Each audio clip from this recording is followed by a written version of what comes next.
سڵاوتە نەبی بنێرانی شاپرێس ڕۆژی دووشەممە ماوەی دەستوری بۆ هەڵبژاردننی سەرۆکۆماری نوێ عێراق بەبێ هەڵبژاردننی هیچ کاندیدێک کۆتایی هات. ئەمڕۆ سێشەممەش ئەنجومەنی نوێنەرانی عێراق سەرۆکایەتی پەرلەمان بڕیارێکی نوێی دەرکرد کە جارێکی دیکە دەرگای خۆپاڵاوتنی کردەوە بۆ خۆبەربژێریکردن بۆ پۆستی سەرۆکۆماری عێراق. ئەم بڕیارەی ئەنجومەنی نوێنەران دوو بۆ چوونی بەدووە دەهات بەشێک پێیان وایە کە بڕیارەکە لەجێی خۆیدایە وەک دەرەچەیەکە بۆ ئەم دۆخەی کە عێراق تێکەوتووەوە بەشێکی دیکە پێیان وایە کە بڕیارەکە دەستوری نییە و یاسایی نییە دەبێت ئەم بڕیارە تانەی لێ بدرێت. بۆ گفتوگۆکردن سەبارەت بە دەستوری بوون و یاسایی بوونی ئەم بڕیارە گفتوگۆ دەکەین لەگەڵ بەڕێز دکتۆرە بەهار مەحموود ئەندامی خولی پێشووی ئەنجومەنی نوێنەرانی عێراق. دکتۆرە سڵاوت دەبێ ئەم کاتت باش. ئەمڕۆ ئەنجومەنی نوێنەران وەک ئاگادارن کە بڕیارێکی دەرکرد جارێکی دیکە دەرگای خۆپاڵاوتنی کردەوە. ئەم بڕیارە تا چەند دەستوریە و تا چەند یاساییە؟ بەڵێ سڵاو لە جەنابتان بەخێر بێن سەرچاوم. لە ڕاستیە من زۆر ینی سەیرم بەلاوە هات لە دەرکردنی ئەو بڕیارە چکە ئەو بڕیارە ئێمە پێشتریش لە شوێنی ترە وتومانە کە هیچ سەنەدێکی دەستوری نییە. ئەمە سرف بڕیارێکی سیاسیە ڕەنگە بۆ ڕازیکردنی لایەنێک بێ بۆ چونکە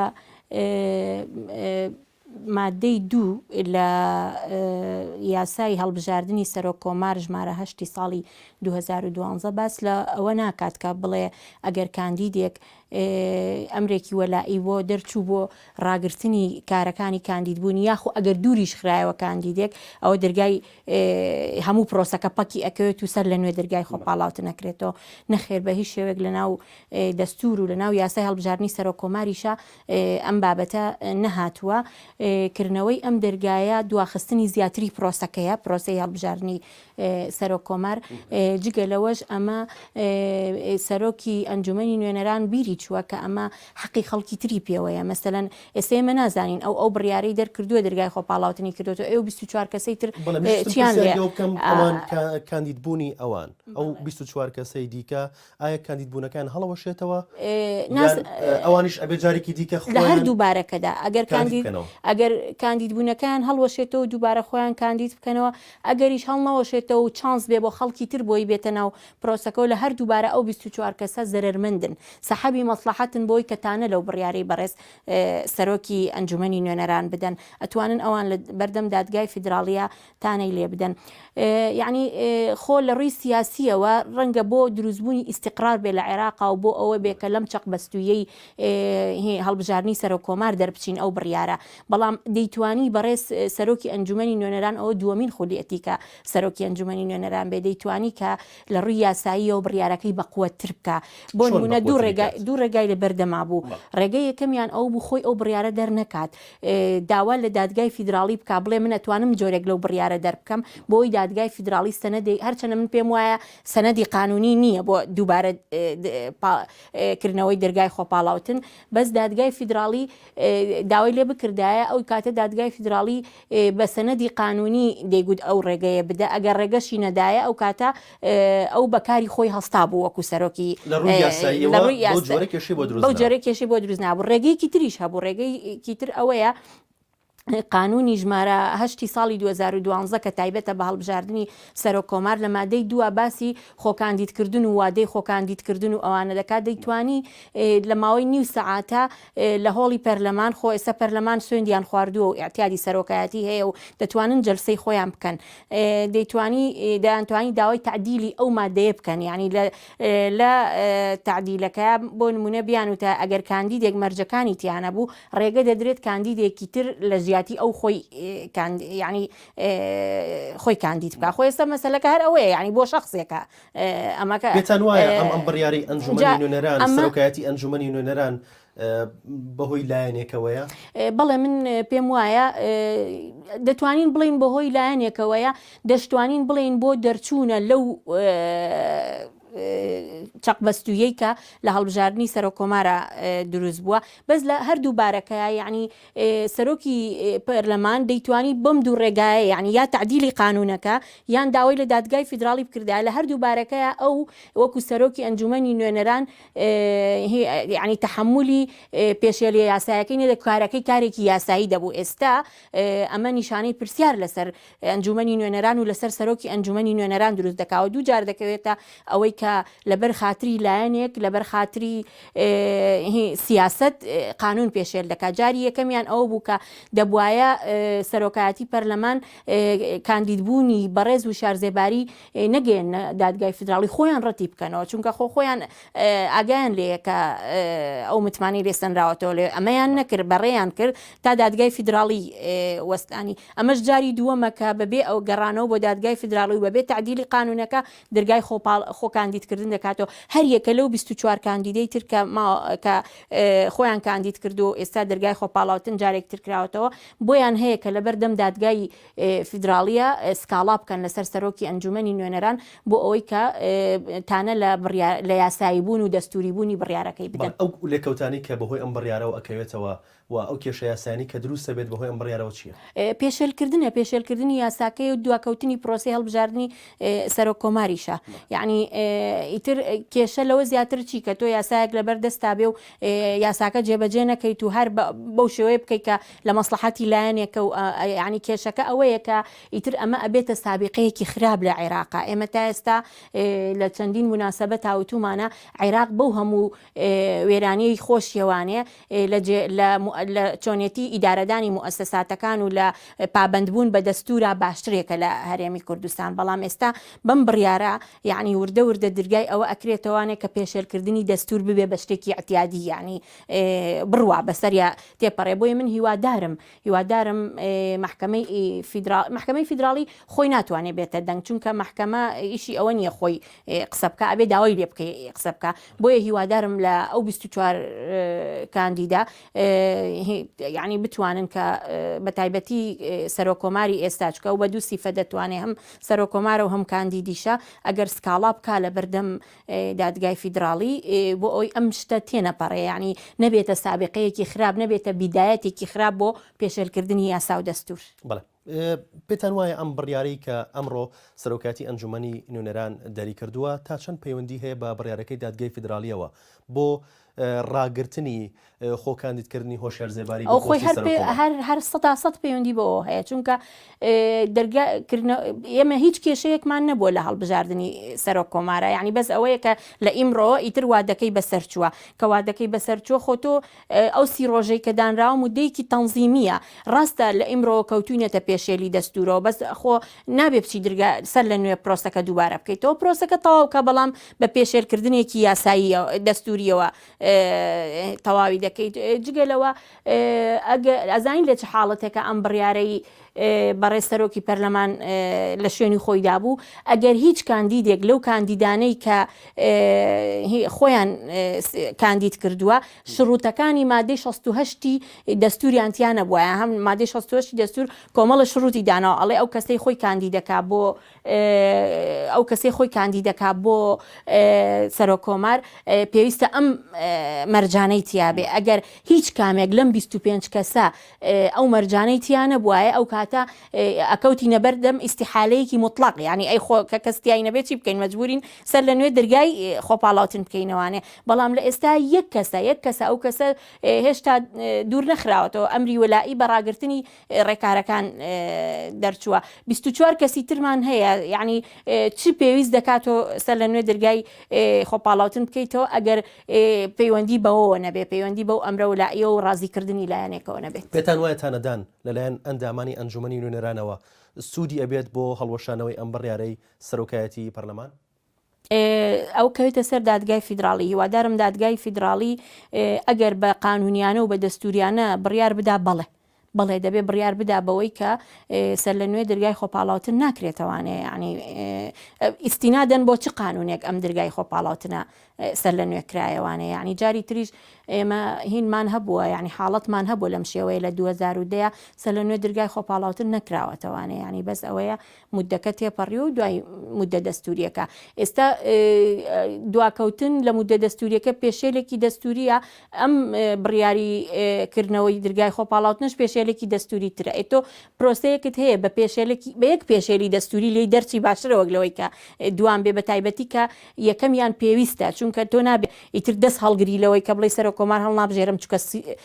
سی ڕۆژەکە تەواو بۆ مەجبوری ئەوە بکەی بەڵام ئەمەی تریان هیچ ئیجاب ناکەوە گوتم ئەگەر 24ەکەی تریش هینیان شروتەکانیان تیانە بووە ئەو کاتە پێویست بوو ینی تۆ ئەمە بکەیت. لە دەرنەکردنی ئەم بڕیارە لەلایەن سەرۆکاتی پەرلەمانەوە چ ڕێگایەکی دیکە هەبوو کە ئێستا ئەو بڕیارە وەکو دەرەچەیەک ناوێنراوە؟ ڕێگایەکی دیکە هەبوو باسم کرد پێشتر وتم سەرۆکی پەرلەمان دەیتوانی یا داوا لە دادگای فیدراڵی بکە کە دەرەچەیەکی بۆ بدۆزێتەوانێ یاخود قانونەکان تعدیل کردایە قانونی ژمارە 8 ساڵی 2012 ئەو قانونە تایبەتە بە هەڵبژاردننی سەرۆک کۆمار دەیانتوانی فەقەرەیەکی بۆ زیاد بکەن لە مادەی دووە مادەی دوو باز لە چۆنێتی خۆکاندیدکردن و شروتەکان و ئەوانە ئەکا فەقەرەیەکی بۆ زیاد بکەن بڵێن ئەگەر یەکێ لە کاندیدەکان ڕەت کرایەوە یا شروتەکانی تیانە بوو دەتوانرێت کاندیدێکی تر جێگەی بگرێتەوانێ ینی بەم شێوەیە یا بەو شێوەیە کە خۆیان دەیانەوێ گەشتەکان بە تعدیلی قانونی بکردا شەکە قانونی دەبوو ینی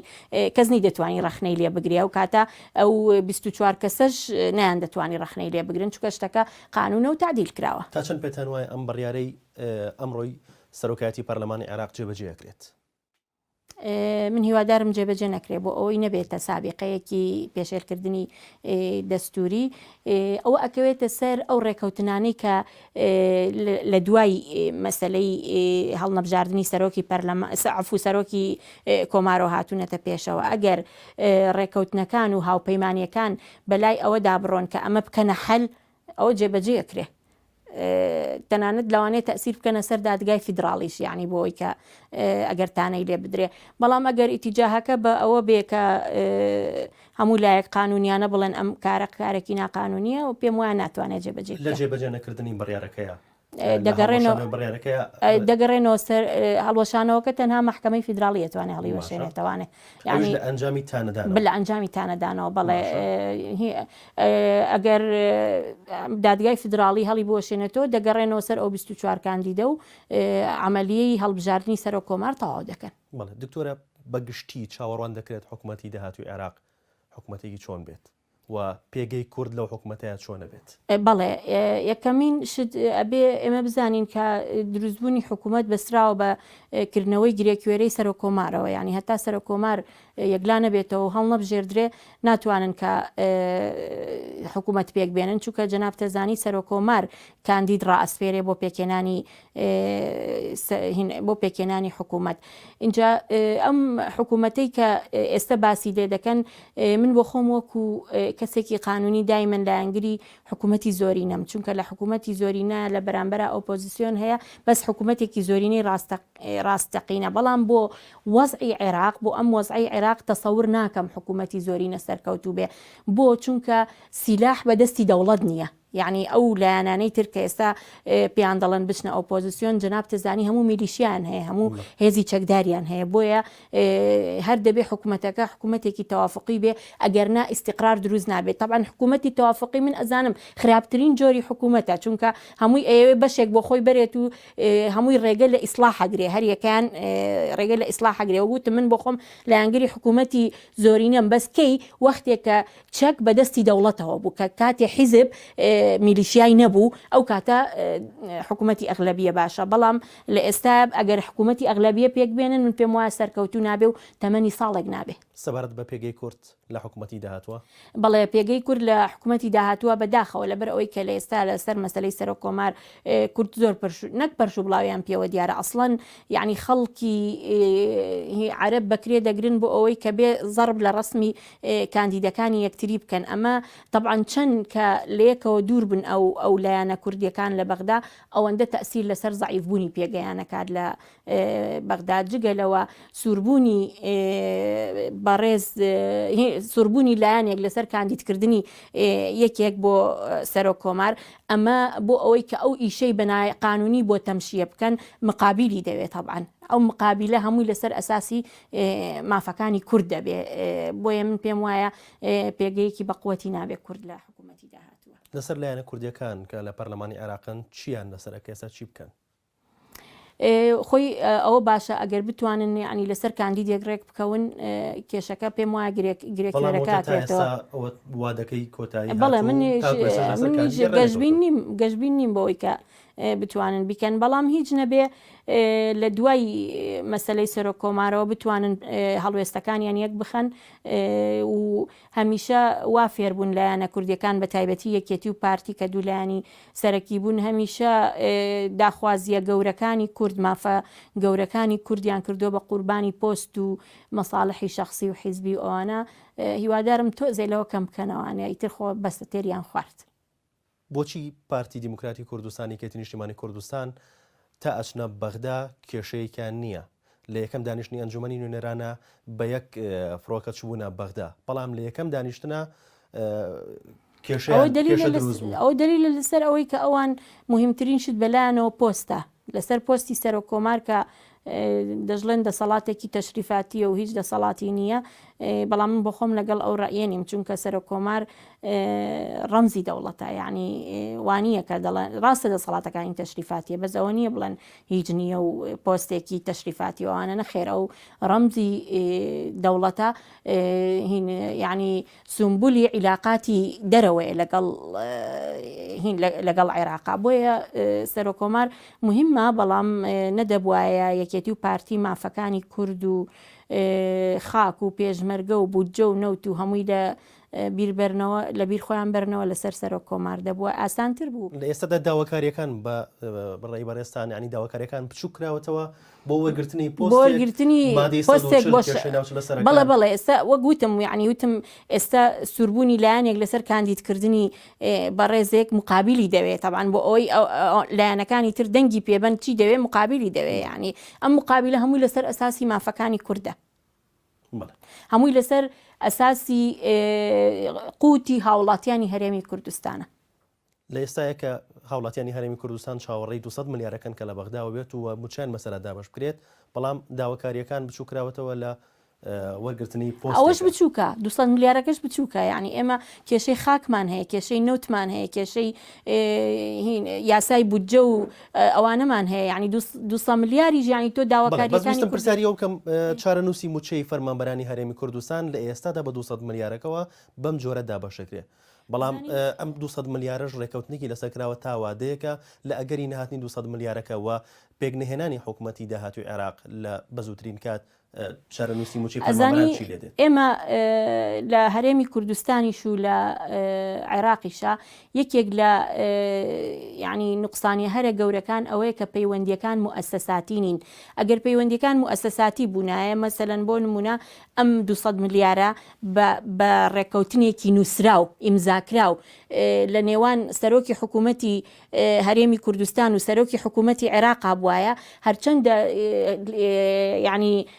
صراعی تریش هەبووە